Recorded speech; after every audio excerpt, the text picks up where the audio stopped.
বোলিংয়ের ধার তো একটুও কমেনি, উল্টো যেন কাটারের ধার আরও দিনকে দিন বাড়ছে বাংলাদেশের কাটার মাস্টার মুস্তাফিজুর রহমানের। এবং IL T20-তে প্রত্যেকটা ম্যাচে ম্যাজিক দেখিয়ে চলেছেন মুস্তাফিজুর রহমান। 7টা ম্যাচ খেলে 14টা উইকেট নিয়ে ফেলেছেন এবং টুর্নামেন্টের হাইয়েস্ট উইকেট টেকারদের তালিকাতে 2 নম্বরে উঠে এসছেন। 1 নম্বরে রয়েছেন ওয়াকার সালাম খেল, তিনি 8 ম্যাচে নিয়েছেন 15 উইকেট। যেমন তার পারফরমেন্স মনে হচ্ছে নেক্সট ম্যাচেই তিনি আসলে টুর্নামেন্টের সেরা উইকেট শিকারী বনে যাবেন। ইন্টারেস্টিং ব্যাপার হচ্ছে এই 7টা ম্যাচের ভেতরে 2টো ম্যাচে 1 ওভারে 3টা করে উইকেট নিলেন মুস্তাফিজুর রহমান। প্রথমে নিয়েছিলেন MI এমিরেটসের বিপক্ষে, সেই ম্যাচে তিনি 34 রান খরচায় 3 উইকেট নিয়েছিলেন এবং এদিন গালফ জায়ান্টসের বিপক্ষেও 34 রান খরচায় তিনি নিয়েছেন 3 উইকেট এবং 3টা উইকেটে তিনি নিয়েছেন একই ওভারে। 14তম ওভারে খুবই গুরুত্বপূর্ণ সময়, যেই সময় ওমার জাই এবং জেমস ভিন্সের ভেতরে একটা পার্টনারশিপ গড়ে উঠেছে, 66 রান করে ফেলেছে, তখনই তিনি এসে ব্রেক থ্রু এনে দেন। জেমস ভিন্সকে তিনি আউট করেন, এরপরে ডিকসনকে আউট করেন, হ্যাট্রিকের সম্ভাবনাও তৈরি করেছিলেন। সেই ওভারে তিনি উইকেট নিয়ে ফেললেন 3টা। এরপরে লাস্ট ওভারে পরপর 3জন রান আউট হলো মুস্তাফিজের বোলিংয়ে।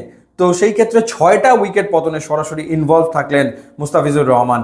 মূলত মুস্তাফিজের স্পেশালিটি হচ্ছে ডট বল আদায় করে নেওয়া। T20 ক্রিকেটের সর্বাধিক ডট বল তিনি করেছেন, এই কারণে ফ্র্যাঞ্চাইজি ক্রিকেটে তার এত কদর। কিন্তু ইদানিং আমরা যেটা দেখছি সেটা হচ্ছে তার উইকেট টেকিং ক্যাপাবিলিটি, সক্ষমতা অনেক বেড়েছে।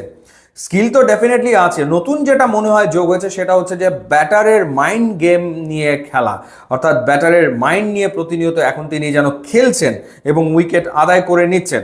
আপনি যদি এই উইকেটগুলো দেখেন, 14টা উইকেট দেখেন, সব কিন্তু নামি দামি ব্যাটার, তারা আউট হচ্ছেন মুস্তাফিজের বলে। এবং তারা আগেও যেরকম কাটার যে খুব ভালো রিড করতেন ব্যাপারটা তা না, এখনও কিন্তু তারা আসলে কাটার সেভাবে করে রিড করতে পারছে না।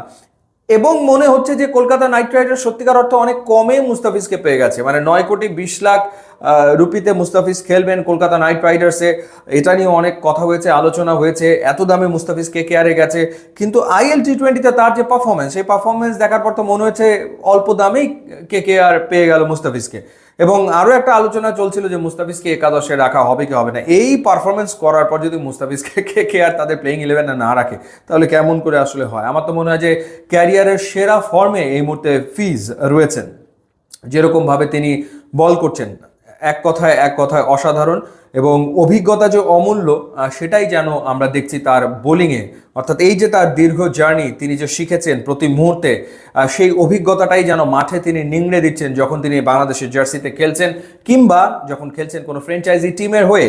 অ্যাবসোলুটলি ম্যাচ উইনিং পারফরমেন্স বিভিন্ন সময় তিনি দিচ্ছেন, দারুণ খেলছেন এবং দলও ডেফিনেটলি উপকৃত হচ্ছে। দেখা যাক মুস্তাফিজ নেক্সট ম্যাচেই টুর্নামেন্টের সর্বোচ্চ উইকেট শিকারী বনে যান কিনা। ইউটিউব এবং ইনস্টাগ্রাম লিঙ্ক দেওয়া আছে, আপনারা যোগ দিলে খুবই খুশি হব। And thanks for watching.